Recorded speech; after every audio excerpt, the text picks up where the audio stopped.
people going against Muslims or Kashmiris. We don't want this.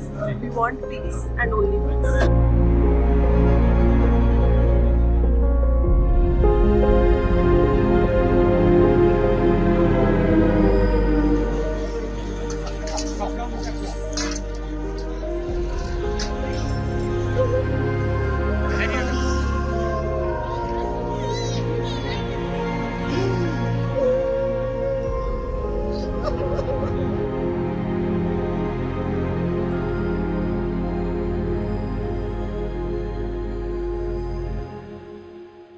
ये सच है कि जम्मू कश्मीर में आतंकियों ने लोगों से उनका मजहब पूछा, फिर उन्हें गोली मार दी। लोगों से कलमा पढ़ने को कहा गया, उनकी पैंट तक उतारी गई। जो मुस्लिम थे उन्हें छोड़ दिया गया, जो हिंदू थे उन्हें मार दिया गया।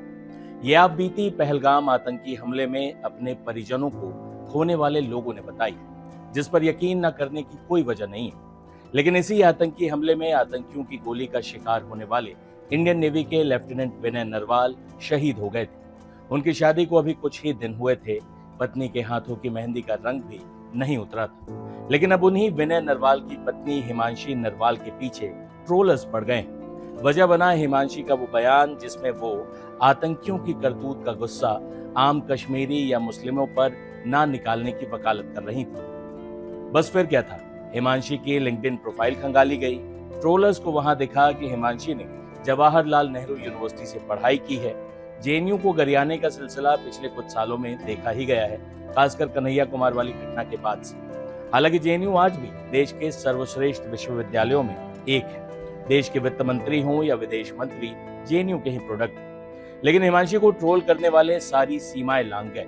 कुछ पोस्ट तो इतने भद्दे थे कि हम आपको दिखा भी नहीं सकते। जाहिर है कि इस घटना से देश दुखी है, लेकिन शहीद के परिवार पर निशाना साधने की मानसिकता निश्चित तौर पर चिंताजनक है। हिमांशी ने जो कहा उसका भी विश्लेषण कर लेते हैं। पाकिस्तान एक ऐसा मुल्क है जो बना ही धार्मिक कट्टरता और दंगे फसाद की वजह से। शायर जॉन एलिया कहा करते थे कि पाकिस्तान कुछ और नहीं, अलीगढ़ मुस्लिम यूनिवर्सिटी के कुछ लौंडों की शरारत। भारत ने अलग रास्ता चुना, वो रास्ता जो भारत की सनातन संस्कृति से निकलता है। भारत ना तो धार्मिक कट्टरता को स्वीकार करता है, ना ही इस आधार पर किसी भेदभाव।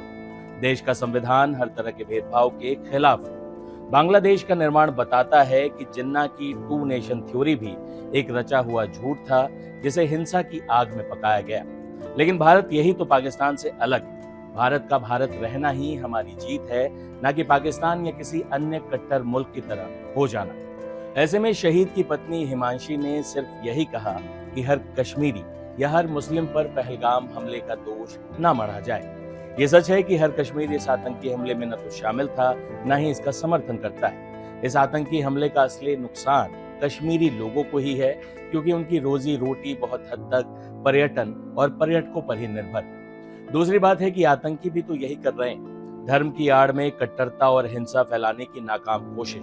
जिस जम्मू कश्मीर को हम दशकों बाद विकास की राह पर दौड़ता देख रहे थे, उसकी रफ्तार थामना आतंकियों का मकसद था। सवाल यह है कि आतंकी क्या चाहते हैं?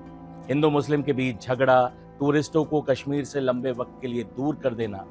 लेकिन क्या हम आतंकियों को उनके मकसद में कामयाब होने देंगे? हमारा समाज मिला जुला समाज है। यहाँ तय करना होगा कि किसी भी किस्म की धार्मिक कट्टरता की जगह यहाँ नहीं। आतंकियों को उनके मकसद में कामयाब नहीं होने देना भी बतौर भारतीय हमारा फर्ज होना चाहिए। दुनिया के तमाम मुल्कों के बीच भारत एक अद्भुत प्रयोग की भूमि है, जहाँ दुनिया का हर धर्म मौजूद है, जिसने संकट में पड़े हर समुदाय को हमेशा शरण दी। लेकिन आतंकियों के धर्म के नाम पर हिंसा रचाने के इस बने बनाए फॉर्मूले पर भी बात करना जरूरी है। ये सच है कि रेडिकल आतंकी ग्रुप इस्लाम का इस्तेमाल करते हैं अपने आतंक के कारोबार को वैधता प्रदान करने के लिए। लश्कर, जैश ए मोहम्मद, अल-कायदा हो या इस्लामिक स्टेट, ये सभी आतंकी संगठन आखिर आधार तो धर्म को ही बनाते हैं अपनी तमाम कारगुजारियों के लिए। लेकिन क्या ये उन्हें इस्लाम का प्रतिनिधि बना देता है? हरगिज नहीं।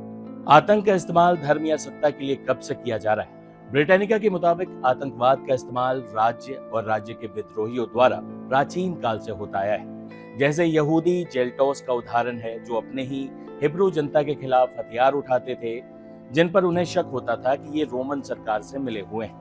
आधुनिक काल में देखें तो हिटलर की नाजी सेना यहूदियों की एथनिक क्लिंजिंग करने की दोषी है।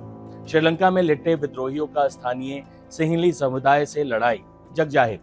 ऐसे में नस्ल, रंग या धर्म आधारित हिंसा से दुनिया का इतिहास पटा पड़ा है। लेकिन जिस कश्मीर घाटी में 90 के दशक में कश्मीरी पंडितों को भगाया गया, ये भी कश्मीर के माथे पर एक कलंक है जिसे उसे खुद धोना होगा। इस घटना के बाद लंबे वक्त तक घाटी में आतंकियों या उनसे सहानुभूति रखने वालों का ही दबदबा रहा। अब आतंकियों ने फिर से हिमाकत की है भारत के चरित्र पर हमला करने की। भारत एक संप्रभु और शक्तिशाली राष्ट्र के तौर पर आतंकियों को जवाब जरूर देगा, लेकिन सवाल भारत को भारत बनाने वाली जनता से भी है। क्या हम आपस में लड़कर आतंकियों की मदद करना चाहते हैं या एक रहकर तमाम दुश्मनों का सामना पूरी मजबूती से करना चाहते हैं? फैसला आपके हाथों में है। और हाँ, ट्रोल करने वालों को अब जो हम दिखाने जा रहे हैं वो जरा ध्यान से देखना चाहिए।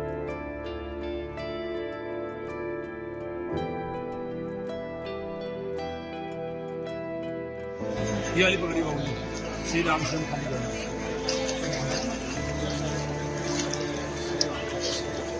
कहीं से करती है खाली करके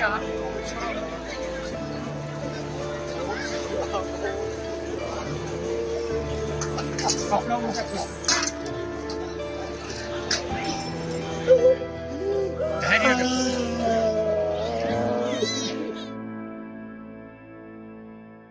ये शहीद विनय नरवाल के पिता हैं। जब अपने बेटे की अस्थियां गंगा में प्रवाहित कर रहे थे तो फूट फूट कर रो पड़े। कहते भी हैं कि दुनिया का सबसे भारी बोझ होता है बुजुर्ग बाप के कंधे पर जवान बेटे की अर्थी का बोझ।